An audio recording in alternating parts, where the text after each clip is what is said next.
Okay. This is another person. This is from WhatsApp from a Nigerian. So it reads, "Good morning. I got your contact from Nylaland. I have a Peugeot 406. I went to refill the AC and discovered the condenser isn't there. I called the user and he confirmed it was removed after he used to prevent the radiator fan from working, causing overheating. Now I want to use the car for or Bolt Uber and or both, and I will need the AC to start working again without causing the radiator to overheat. I'm planning to I'm planning on relocating to Abuja. I want to use the opportunity and bring it to your workshop. Um, anyway, I'll get to the last question later. I went to refill the AC. Now you said you went to refill your car AC. Uh, before that, you said you have a Peugeot 406. And now when you took it to go and replace, fix the AC, like you said, to refill the AC and discover the condenser isn't there. How did you buy a car without even doing a thorough inspection? Did you even get an expert involved to check the car? Is it not the same thing I've been saying over and over, over and over? Because honestly, from what you said here, this car has been abused. The ACT may just be one of the minor issues there, or could be the only abuse done on the car. But for somebody to go and remove condenser in the name that the condenser is causing the car to overheat. Seriously, who said that? I mean, honestly, there are things I don't even know. You hear, you just be wondering. How can somebody claim that he removed condenser because it's causing overheating? I mean, if somebody cannot afford to fix, if a condenser blocks, is it not the best thing? Is it not to go and wash it and blow it out so that whatever that blocks those fins will go out and it become porous again for air to pass through?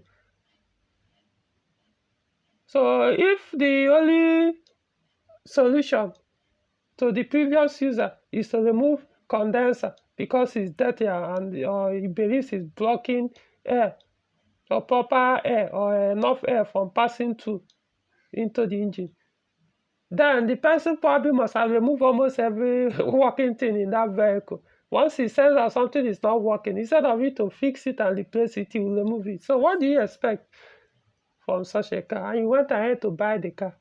I mean, seriously, you went to buy a car, somebody said and you notice the AC is not working. They said it's just a refill gas. You didn't even check to know if it has condenser.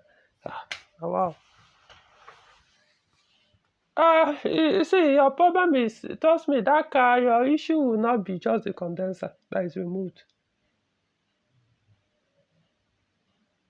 That's the only simple truth. That's why I tell people, stop going to take that risk, buying car because they are cheap. Get an expert. If you don't know anything, if you don't know how to detect an abused vehicle, understand that, see, I always say, all my videos, when it comes to videos relating to Nigerians or Peugeot car used in Nigeria, understand that an average Nigerian loves cars. So if you are going to buy any modern Peugeot car, have it at the back of your mind the possibility that the car has been abused severely. An abused car is not something you want to go into because I could see here you are saying you want to relocate to Abuja and bring the car to me to restore. That's the mindset people do have. Oh, let me go and buy that cheap abused car. I will bring it to one technician and give him penny to restore all the problems that may cost more than what you purchased the car with to fix.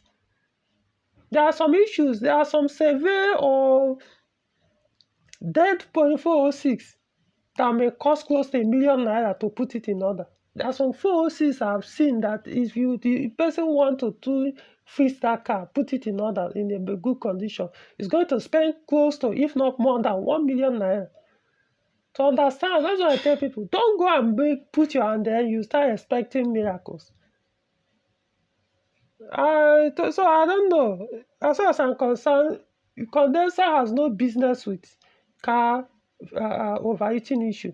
Yes, if something blocks the vent on the condenser, the grill that on condenser, you take it out, blow out the this thing, you put it back. Worst case, you replace it. How much is condenser for you to remove it completely? So because uh, I don't even understand. Those who understand, maybe you may help out on the comment section, because I've never heard of this kind of thing that somebody, because an engine is overheating, somebody went and removed a condenser. So if the engine, the AC was working properly well, instead of fixing what is causing you went and you go and remove the condenser to be running the car without AC because your car is overheating.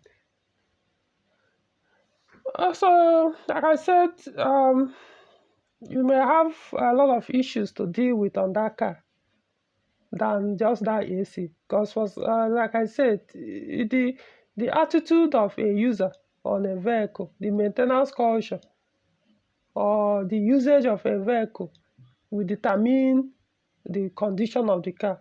So something that if I buy cars for people, I inspect the comment. So there are things I will see. Just one thing enough, I will just walk away, because it will tell me this is if you could do this on a vehicle, it means throughout the ownership of that car, you probably have messed up other systems. So what's the point? If you have a bad maintenance culture, so it shows one way or the other on the vehicle. Why buy a car you start spending hundreds of thousands or millions to repair or to restore, unless you are buying it as a project car?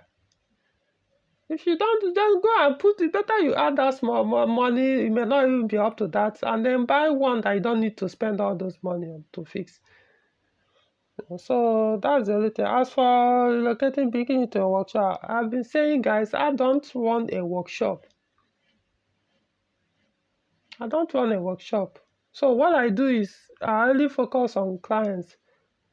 On weekends, sometimes when I have time, I have other things I do on weekdays. So that's not my work. I don't do workshop. I don't fix cars Monday to this thing.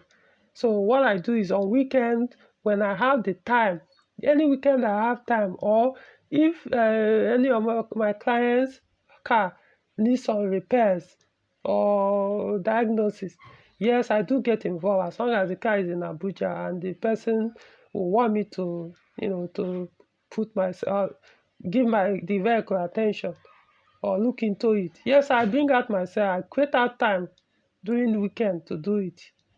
Other than that, I don't. There was a time I used to do it every weekend. I go out there to repair, but nonetheless, I mean, it's eating up other things I do. So I decided I cut that. I cut it. I had to cut it off. Maybe in future I may decide to start running a workshop, but right now I don't. So if you don't want to mess up your car, don't go, or you don't want to be in this kind of position, don't go and buy an abused car. If you don't know how to identify abused vehicle, get an expert to do the pre-purchase inspection for you to prevent this kind of headache. Maybe to you it's not a headache. Maybe the car actually is in sound condition except the AC. Who knows? I don't know. So but there's no way I'll buy a car that doesn't that I know that from factory has AC, and I come to do the inspection, it doesn't have condenser. I mean, come on, seriously. That's all I have for this.